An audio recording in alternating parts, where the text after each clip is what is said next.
بقيت إلى حفظ السور كي أقطف من خير الدرر. Viewers, welcome back. আমরা ইসলাম ও বিজ্ঞান নিয়ে ডক্টর বাড়ির সাথে আলাপ করে দিলাম, সো লেটস গো ব্যাক। বাড়ি ভাই, Maurice Bucaille the Bible, the Quran and science বইটি বিজ্ঞানের ছাত্রদের কাছে বিতর্কিত। অনেকেই দাবি করেন মিকাইল সৌদি বাদশাহ ফয়সল এবং মিশরের আনোয়ার শাহাদাতকে খুশি করার জন্য এই বইটি রচনা করেছেন। আপনার মন্তব্যটা কি? আমি বইটা পড়েছি, আমি ওই ডিসকাশনে যাব না কার দ্বারা পড়া, কিন্তু বইয়ের কন্টেন্ট আমি দেখি, আমি ব্যক্তিকেও আমি চিনতাম না আর কি, যেহেতু বইটা কি বলেছে আর কি, বইয়ের মধ্যে কথা আছে তার মানে অনেকগুলোই মেক সেন্স করে আর কি, এবং সেটার মধ্যে কোরআন এবং হাদিসের সাথে এটা বৈপরীত্য নাই আর কি। তার মধ্যে ভুল ত্রুটি যেগুলো আছে সেটা একাডেমিকরা বা সেগুলো বের করবে, সেটা অন্য জিনিস। আসলে কি বইটা বিতর্কিত না? বিতর্কিত না, বইয়ের বিতর্ক আছে, অনেকে এটাকে অন্ধভাবে বিশ্বাস করে, অনেকে এটা মনে করে যে এটা ওইভাবে হয়েছে, অনেকে এটা মনে করে এর মধ্যে ভুল আছে। একাডেমিকদের আপনার কাছে কিরকম মনে হয়েছে? আমি বই পড়ে, যেহেতু আমি বইটা অনেক আগে পড়েছি, আমি বিজ্ঞানের ছাত্র ছিলাম তখন আর কি, আমি বইটা লাইক করেছি এবং আমি এখনও মনে করি যে যাদের দিনী নলেজ আছে, দিনী মানে ইসলামিক নলেজ আছে এবং সায়েন্টিফিক নলেজ আছে, যে কোনো বই পড়া দরকার। আমি পড়ার ব্যাপারে আমি বলবো না যে এই পড়া, হ্যাঁ এটা সম্পূর্ণ নভিস যে ধর্মও জানে না, বিজ্ঞানও জানে না, তারা যে কোনো বই পড়ে তারা মানে বিভ্রান্ত হতে পারে আর কি। পবিত্র কোরআনের প্রায় 770টি আয়াত মহাবিশ্ব নিয়ে বিভিন্ন ইঙ্গিত দেওয়া আছে, যার মাধ্যমে মধ্যযুগের মুসলিম বিজ্ঞানীরা গবেষণায় অনুপ্রাণিত হয়েছেন। অথচ বর্তমান সময়ের ইসলামিক বক্তারা অধিকাংশ সময় কোরআন থেকে মানুষকে শুধুমাত্র ভয়ভীতি বয়ান শোনান। এটার কারণটা কি? এটা প্রায়োরিটির অভাব। আমি ভয় ভীতির আয়াতটা শোনানোর ব্যাপারে আমার কথা হলো, আমি সাধারণত প্যারেন্টসদেরকে যেটা বলি, বাচ্চা ছেলে মেয়েদেরকে অল্প বয়সে আল্লাহর ভয়, দুজকের ভয় দেখানো ঠিক নয়। একটা বাচ্চা যখন ভয়ের মধ্যে তৈরি হয় তখন সে পরবর্তী সময় বিদ্রোহ করে ফেলবে। এবং আল্লাহ তাআলার রাহমান রাহিম, আল্লাহ তাআলার এই চিত্রটা বাচ্চাদের চোখের সামনে দেওয়ার কাছে, আল্লাহ আমি ছেলে মেয়েকে বলা দরকার, আমি তোমাকে যতটুকু ভালোবাসি, মায় বলতে পারে, মায়ের চেয়ে তো আর কেউ ভালোবাসবে না কোনো সন্তানকে। তোমার স্রষ্টা আমার আল্লাহ, আমাদের সবার আল্লাহ, আমাদেরকে ইন্ডিভিজুয়ালি তার চেয়ে বেশি ভালোবাসেন। এইভাবে বাচ্চাদেরকে যদি তৈরি করা হয় তাহলে বাচ্চারা 7 বছর পর্যন্ত তাদেরকে এইভাবে মায়া দিয়ে আদর করে তৈরি করে গ্র্যাজুয়ালি তারা শিখবে। ধর্মটাকে সহজ করলে বাচ্চারা ফলো করতে সহজ পাবে, তারা ধর্মের মধ্যে থাকবে। কঠিন করলে কোনো সময় বিদ্রোহ করে বের হয়ে যাবে। বুখারী শরীফে হাদিসে বর্ণিত আছে যে আল্লাহ এমন কোনো রোগ সৃষ্টি করেননি যার চিকিৎসা ব্যবস্থা তৈরি করেননি।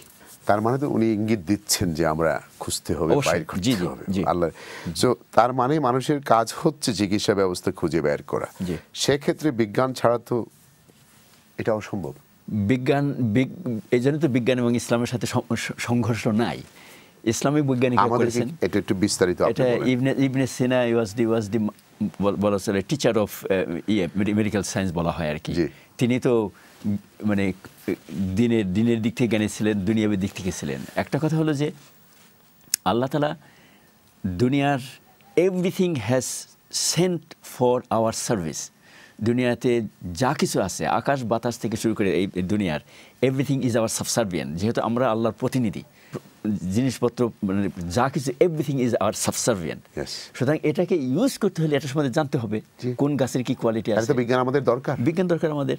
সুতরাং অ্যালোপ্যাথিক মেডিসিন, আর এখন বর্তমানে দেখা যায় অ্যালোপ্যাথিকের সাথে ডাক্তাররা, ভালো ডাক্তার, আমার ছেলে জিপি আমি জানি, ভালো ডাক্তাররাও নন অ্যালোপ্যাথিক অ্যাডভাইস করে এই খাবার খাওয়াটা ভালো ওষুধের চেয়ে। রাসূল সাল্লাল্লাহু আলাইহি ওয়াসাল্লাম এগুলো আগে বলে গেছেন।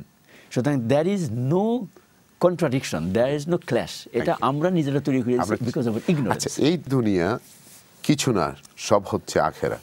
এই ধরনের বয়ানের মাধ্যমে এক শ্রেণীর ইসলামিক বক্তারা মুসলমানদের দুনিয়ার জ্ঞান বিজ্ঞানের চর্চা থেকে দূরে সরিয়ে দিচ্ছেন।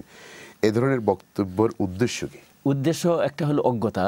এটা অন্য কোনো খারাপ উদ্দেশ্য আছে বলে আমি মনে করি না। অজ্ঞতা একটা মেইন কারণ হলো, আমরা এই দুনিয়াতে আছি, আমরা যদি খাওয়া বন্ধ করে দেই তাহলে তো আমরা নামাজ পড়ার যোগ্যতা হারিয়ে ফেলবো, তাই না?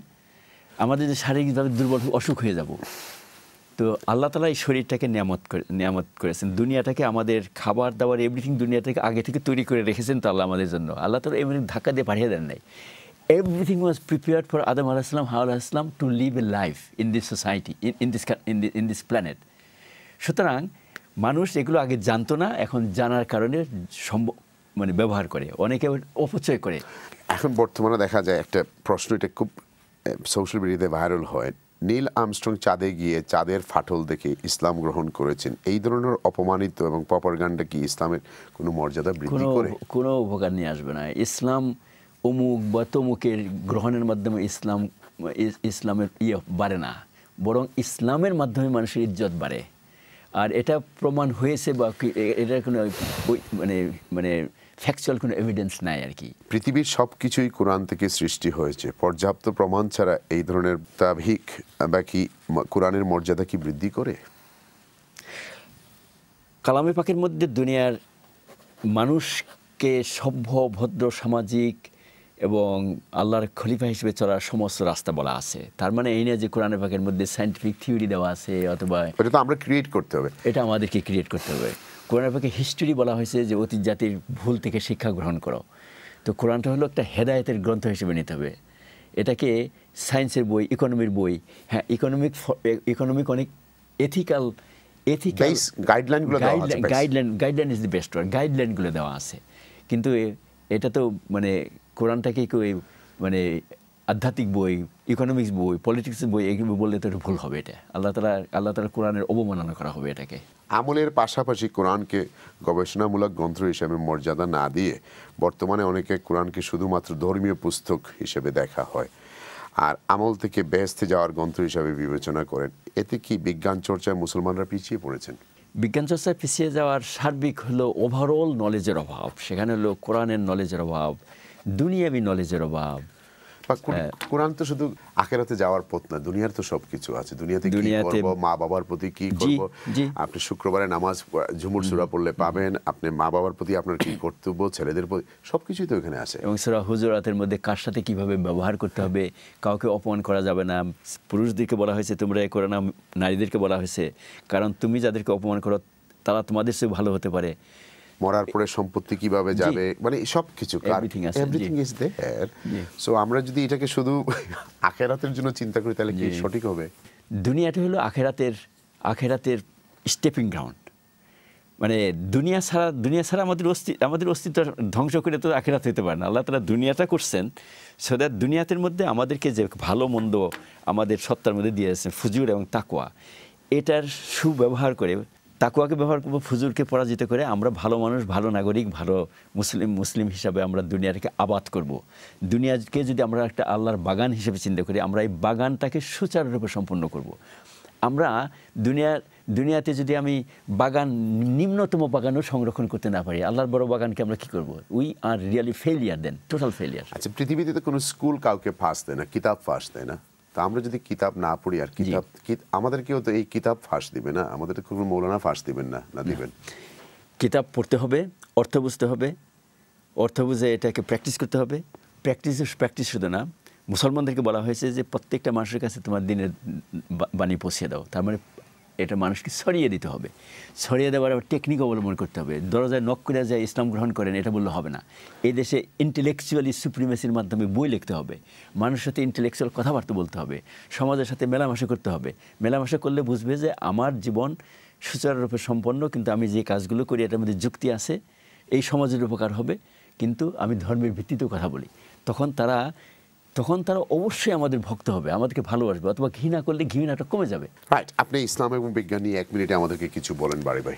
সিম্পল হলো, বিজ্ঞান হলো দুনিয়ার এম্পিরিক্যাল জগৎ নিয়ে জ্ঞান গবেষণা করা এবং এর মধ্যে থিওরির মাধ্যমে, প্র্যাকটিক্যালের মাধ্যমে এর সত্য বের করার চেষ্টা করা। সুতরাং এটাকে আমি জরুরি এবং ভালো মনে করি।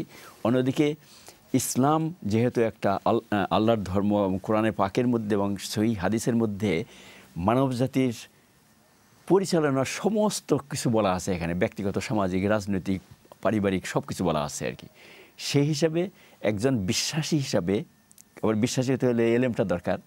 আমাদেরকে কোরআনের জ্ঞান, বিজ্ঞানের জ্ঞান, দুনিয়ার জ্ঞান, ইতিহাসের জ্ঞান, জিওগ্রাফির জ্ঞান, পাশ্চাত্য যে সমাজ এখানে আসি, আমরা বিলাতে আসি, এই বিলাতি সমাজ কীভাবে চলে, এখানকার আইন কীভাবে তৈরি হয়, এখানে এডুকেশন সিস্টেম কীভাবে চলে, এখানকার NHS কীভাবে চলে, আমরা শুধু এদের কাছ থেকে এনএসএসের সুযোগ অথবা রাস্তায় গাড়ি চালানো এটাই এনাফ না।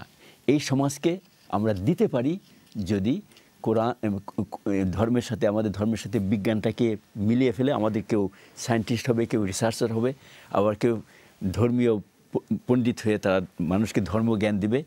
মুসলিম should be in every profession, মানে যে কোনো এমন কোনো ভালো প্রফেশন নাই যেখানে মুসলমান থাকা না। বিশেষ করে আমি মনে করি media, politics, policy making, education, এখানে মুসলমানদের আরও এগিয়ে আসা দরকার। এবং ভালো মানুষ যদি আসে, এখানকার পলিটিক্স আমরা আপাতত মনে হয় যে এখানে চেঞ্জ করা যাবে না। আইনের দেশ এটা কোনো মানে অটোক্রেটিক দেশ না। আইনের দেশে আইনের ভিত্তিতে লিগ্যাল ওয়েতে বুদ্ধিমত্তার সাথে যদি আমরা কাজ করি, এই সমাজে একদিন আমরা দেখা যাবে সবাইকে নিয়ে আমরা একটু পরিবর্তন নিয়ে আসতে পারি ইনশাআল্লাহ। অশেষ ধন্যবাদ। Allah accept you. Viewers, this is time for me to go. I will see you in another episode, inshallah.